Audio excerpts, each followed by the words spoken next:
যারা আগুনে পুড়ে দ্বিখণ্ডিত করতে পারে তারা আর যাই হোক না রাষ্ট্রবাদের দ্বারক বা বাহক হতে পারেন না।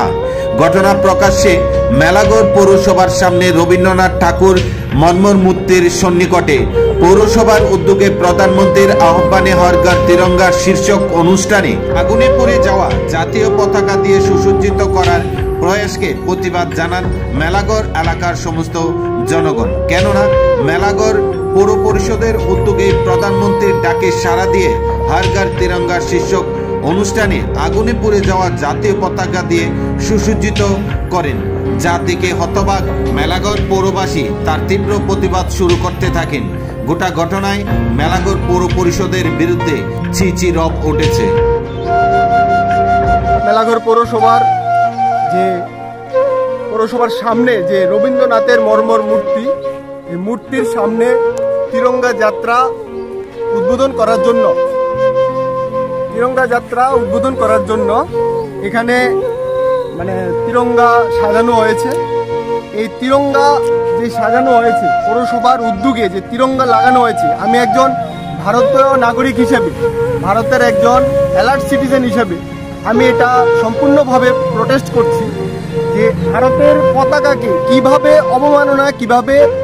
অপমান করা হচ্ছে আমাদের মেলাগড় পৌরসভার উদ্যোগে। আপনারা দেখুন, মেলাগড়ে পৌরসভার উদ্যোগে আমাদের জাতীয় পতাকাকে কিভাবে অপমান করা হচ্ছে আপনারা দেখুন। এই দেখুন, আমাদের পৌরসভার উদ্যোগে যে পতাকা দেওয়া হয়েছে, যে পতাকা লাগানো হয়েছে, এই পতাকাগুলির অবস্থা দেখুন।